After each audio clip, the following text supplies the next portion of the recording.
بسم اللہ الرحمن الرحیم۔ میرے محترم سامعین کرام، میں ہوں آپ کا خادم محمد بلال اتاری۔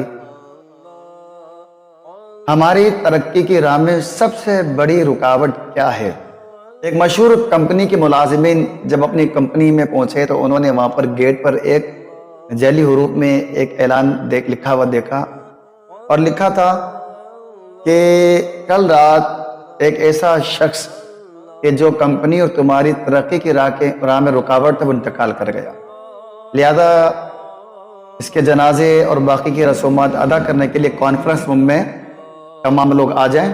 وہاں پر اس کا مردہ جسم رکھا ہے۔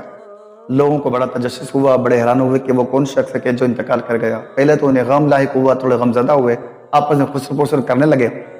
پھر ایک دم انہیں خیال ہے کہ ذرا دیکھیں تو صحیح کہ جو کمپنی اور ہماری ترقی کی راہ میں رکاوٹ تھا وہ کون ہے۔ لہٰذا وہ سب کے سب کانفرنس روم کی طرف چل پڑے، اور سارے ملازمین کمپنی کے وہاں پہنچے تو ازدحام ہو گیا ملازمین کا، اور سب دیکھنا چاہتے تھے کہ اس کفن میں کون لپٹا ہوا ہے کہ جو ان کی ترقی کی راہ میں سب سے بڑی رکاوٹ تھا۔ لہذا اس ہجوم کو دیکھتے ہوئے جو سیکورٹی گارڈز تھے ان کو خصوصی حکم دیا گیا کہ انہیں روکا جائے۔ ہجوم تھا وہ قابو میں نہیں آ رہا تھا۔ آخر کار بہت انتظار کے بعد کمپنی کے مالک نے کہا کہ ٹھیک ہے، ایک ایک کر کے ایک شخص آگے بڑھے اور اس شخص کو دیکھ سکتا ہے کہ جو ان کی ترقی کی راہ میں رکاوٹ ہے۔ لہٰذا ایک فرد آتا، ایک ملازم آتا، قریب آتا، کفن سے چادر اٹھاتا اور دیکھتا اور دنگ رہ جاتا۔ اس کی زبان گویا کہ اس کے تالو سے لگ جاتی، وہ حیران ہو جاتا، ششدر رہ جاتا، اور اس کے پاس بولنے کے لیے کوئی الفاظ باقی نہیں رہتے۔ یہ کیا ہو گیا؟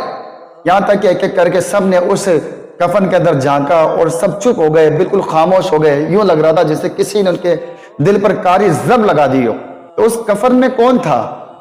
اصل میں کمپنی والوں نے اس کفن کے اندر ایک آئینہ رکھا تھا، اور اس کے سائیڈ میں ایک عبارت لکھی تھی۔ جب بھی کوئی شخص جاتا وہ اپنا چہرہ دیکھتا تو اس چہرے کو دیکھ کر دنگ رہ جاتا، اور سائیڈ میں عبارت لکھی تھی کہ تمہاری ترقی کی راہ میں سب سے بڑی رکاوٹ یہ شخص ہے جو آئینے میں نظر آ رہا ہے۔ اگر آپ یہ سمجھتے ہو کہ تمہارے باس کے تبدیل ہونے سے، تمہارے رشتہ داروں کے تبدیل ہونے سے، کمپنی تبدیل ہونے سے، دوست احباب کا تبدیل ہونے سے، اسی طرح جو ہے دیگر چیزوں کے تبدیل ہونے سے تمہاری ترقی ہو سکتی ہے اور تمہاری مشکلات حل ہو سکتی ہے، تو یہ غلط ہے۔ تمہاری کامیابی کے حصول میں جو سب سے بڑی رکاوٹ ہے وہ تمہاری خود اپنی ذات ہے۔ تو لہذا لوگوں کے تبدیل ہونے سے، جگہ کو تبدیل ہونے سے کوئی تبدیلی نہیں آئے گی جب تک کہ بندہ خود اپنی صلاحیتوں کو نہ پہچانے اور ان پر اعتماد کرنا نہ سیکھ جائے۔ تو اپنی ذات پر اعتماد کیجئے، خدا کے بعد پہلے اللہ پر بھروسہ رکھیں، اس کے بعد اس کی عطا کردہ صلاحیتوں پر بھروسہ کیجئے۔ انشاءاللہ تبارک و تعالیٰ کبھی ناکامی کا منہ دیکھنا نہیں پڑے گا۔ اللہ تعالیٰ عمل کی توفیق نصیب فرمائے۔